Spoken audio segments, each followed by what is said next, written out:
All right, so happenstance, we just come upon a group of Americans as we were walking around, and we noticed that this van looked like it just got hit. We had heard about the artillery strikes here. We see you guys taking a breather, but you've got your battle rattle here in the middle of the city, so we came up and started talking. And then these are the guys that were here when the strike hit. We were told that he actually put on a tourniquet as a civilian and pulled out. So maybe just tell us your name, what brought you out here, and what happened, transpired. Yeah, my name's Chris, and we're with an organization that we just newly formed called Renegade Relief Runners. And we were out here having dinner waiting for one of our partners to come. And we were sitting in this restaurant that's back up over there. And actually inside getting ready to pay as we heard the artillery bracketing starting to happen. And one of our team members went out in our other vehicle to pick up another team member from downtown, and as they arrived, this coffee shop got blown up and there were 5 or 6 rounds that struck the area around here. So me and a couple other of my guys were inside the restaurant when the close round went off that shattered all the windows out and caught the coffee shop on fire. And so we all huddled into a corner, and then when it stopped, we grabbed people and started throwing them behind the bar, and then waited a few minutes, and one of my teammates, Drew, ran inside they were standing out here when the round went off behind these vans. Right. Literally lives saved by the vans. And when they ran inside, Drew was calling for me, and I popped up and I said, "We're here, we're fine." And he goes, "We got a civilian out here who needs triage now." So we all vaulted over the countertop and sprinted out. And as soon as we got out there, it was just smoke and debris and carnage everywhere. And we took a second to collect ourselves and got to work. There was a man who had taken a direct hit from shrapnel, and his arm here was gone, and his foot on his left side was dangling by just shreds. So you're a volunteer out here, but you haven't done any medical work. You're not doing medical. I understand you're running supplies from Poland back and forth. You've been doing this for some months. But this is your first time in that type of environment. Yep. How did you know what to do, or were there other people on your team that have experience that pushed it? I'm impressed because I think we were talking to your friend Philip earlier, and he said he wouldn't know what to do in this situation. I don't think most people would. Yeah. So we were lucky in regard that some of us, one of our team members had infantry medical training. I'm not super familiar with the terms, so bear with me. And then another one of our team members who's not here at the moment was a combat lifesaver trainer in the United States Army. I see. So he had run a couple of us through quite a bit of information and training just to kind of show us how to use all the stuff in the IFAC and make sure that we were prepared. Right. And, basically we just went on his training and jumped into action. And, Drew and myself were working on this man. We picked him up and made sure he didn't have any torso injuries. We didn't exacerbate, and took him over to a safer location so we could start working on him. And my other teammates actually stood back and were able to help 2 other people who had either lost part or most of a limb, to put tourniquets on them and to stop the bleeding. So, we were directly involved in helping 3 individuals who desperately needed help at the time. And the man who Drew and I were working on, we're not entirely sure if he made it, if he's alive, but he was awake and he was alive when the paramedics showed up to take him off. So.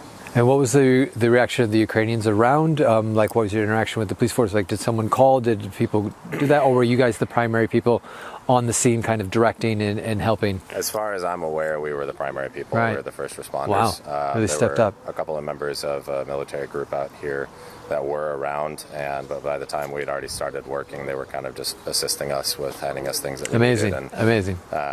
And then,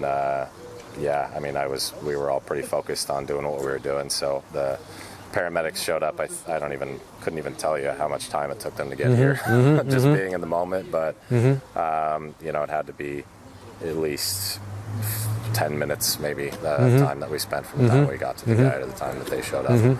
And then they took over from there, and we pretty much just ran straight to our vans after that, after everybody was accounted for and being assisted who needed assistance, and tried to get out as fast as we could. So you guys are heroes.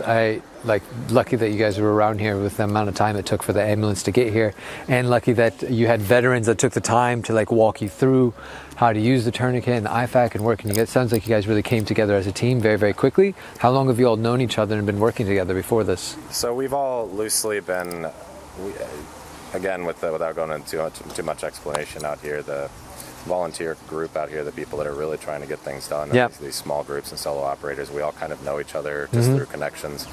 And eventually got to a point where 5 or 6 of us were like, hey, let's formalize this. Let's get a group together and really start working on some of these efficiency issues.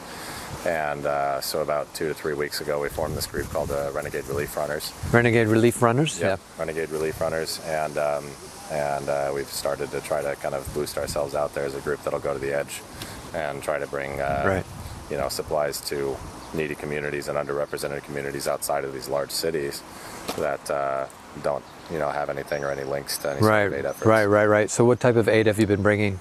This time around, we organized, I think, around 12,000 pounds of primarily food items. Fantastic. So we had our 2 vehicles, our 2 vans, and then we had a 5-ton truck that we met in Kiev and loaded with some stuff that was given to us from an organization out there called 100% Life. Okay. And from back in Poland, the stuff that we couldn't fit in a van, we actually were given pallet space on a truck that was already headed out this way. Fantastic. So and you just made that connection right then, or is that someone you knew? It was someone we knew, through our network. One of our teammates back in Poland, she's a master organizer. She's really wonderful at doing what she does, and we've all been able to kind of pull a lot of our contacts together to make large-scale logistic things happen. And how are you communicating with each other? If people want to get involved or like try to support the group, what's the best way to contact or even just to find out what's going on? Because I know there's a lot of volunteers that are coming, but there's not a lot of information. There's so many different groups. There's some fake groups, but we really want to highlight these groups that are actually going to the front, and you're doing so much already. You've already proven yourself like on the front lines, ready to handle trauma. As much attention and much funding and people that we can get to help you, we'd like to without disturbing what you guys are doing. That'd be wonderful. Yeah, honestly, the best way to get in touch with us right now is either through Facebook, Twitter, or Instagram. Our largest presence is on Facebook, and Twitter is growing pretty fast. Okay. So if you just search, actually I'm not entirely sure what Twitter handle right now, but if you go into Facebook and search Renegade Relief Runners, we're super easy to find. Okay. Our emblem is it's a white emblem, and it's got a, this just came around as a joke, but it's a raccoon holding up a trash can lid and a paper towel. Yeah. Kind of scrappy. And I love that, because that's what the Ukrainians are doing too, and they have such a great sense of humor despite all the trauma every day. It's like the only way you can deal with this type of stuff, so you're fitting right in. Yeah, the sense of humor of these people is admirable considering what they're going through daily. So. Fantastic. So like right now what we're trying to get them is a tow truck, try to get out of the area. There's a little bit of concern. We've got another Army vet, humanitarian that we've been in the area for a lot of time, making a lot of noise.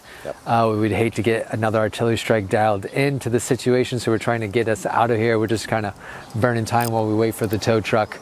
But these are the type of situations that people need to be aware of when they're volunteers, and they've learned. I'm glad that no one's hurt. On their side, we understand that there's 9 killed, there's 1 child, I know there's multiple more wounded as well. So let's not forget that the Ukrainians are always fighting this battle, and they're also doing their own job, and we're just here to support them anyways. But good on you. Like, you guys make me proud to be Americans. I fucking love to see it. So thank you very much, man. Thank you. Thanks.